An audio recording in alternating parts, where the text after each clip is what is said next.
Grew up in Manhattan, First Avenue, single mother, brother and sister. Father lived in Florida, wasn't around but provided. I tried to apply to jobs, they wasn't answering back. Didn't have much experience. I'm like, just gonna walk around. Drunk that day, tried to rob somebody, went wrong, got locked up. Ended up in Rikers Island for like a month. Thomas gets arrested for an attempted robbery, him and another young man. Bail was set. He did wind up going to Rikers. This is 2016, before criminal justice reform. I just remember just being young, just angry. You know what I'm saying? It's a bridge, it's a Rikers Island, you know what I'm saying? Like, it's real, like, away from freedom, detained. I'm entering the belly of the beast, like, people killing people for, like,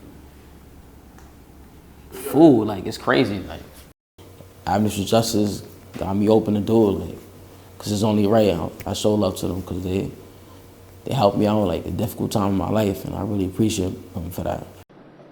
I realized that when you're young, when you're out there in the street hanging out, we should be responsible for whatever will happen in life. And that kid it's not his fault. It's my fault. I should be more aware about it and be more close to it. Thomas came to us with attempted robbery. He came to me as a young man, shy. Yeah, she was cool. Like, I already knew what she was about. So her standards was definitely high. It was like she wanted me to pursue school because I really wasn't going to school like that. I didn't like school. Like, I felt like it was no purpose. Like, you know, it made no sense to go. Like, you could tell he was a bit lost. Again, completely failed by a criminal justice system and a school system. He was in 10th grade, but had a lot of challenges, and the school administration wasn't willing to step in the way that they're supposed to. So I took it upon myself, along with the support of AFJ, to drive him towards success, teach him about everything that's out there. Thomas was mandated by the judge to Avenues for Justice for 8 months of daily supervision. He would have to attend workshops at Avenues for Justice Lower East Side Community Center, call his court advocate for daily curfew, take monthly drug tests, and get assistance from an AFJ volunteer tutor for school. If he completed this mandate to the court's satisfaction, Thomas could receive youthful offender status, which would seal his record and he would avoid prison time. Appreciate Avenues for Justice for, like, helping me get, like, my YO, because, like, without that, like, I was supposed to be getting out, like, right about now. Try to give me like 4 years. Thomas' stay here at Avenues for Justice came very natural.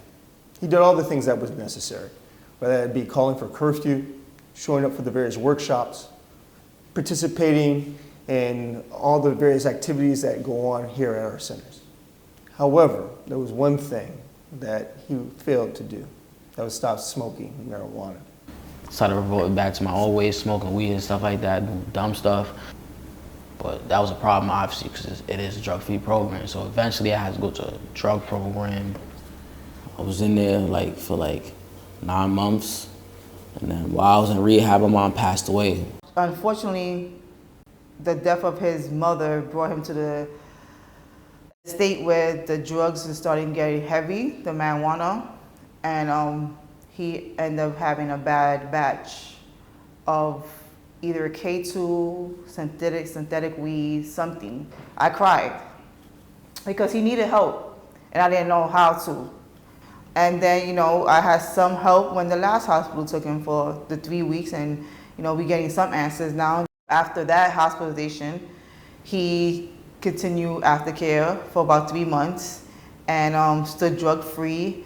And since then, it just been nothing but growth in Thomas. About a month into our work together, he lost his mother and he was in treatment, and he really had the cards stacked against him, but he always had a smile on his face, and that's my favorite thing about Thomas. He always has a smile, he's always joking around, and that positivity is what drove him to succeed through that program and beyond.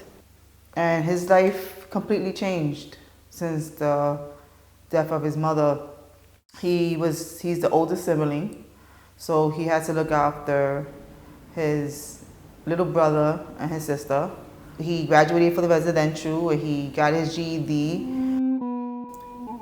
In 2022, Thomas also enrolled in our Summer Youth Employment Project, or SYEP. For 6 weeks, he was able to work with a music producer to learn the art of music.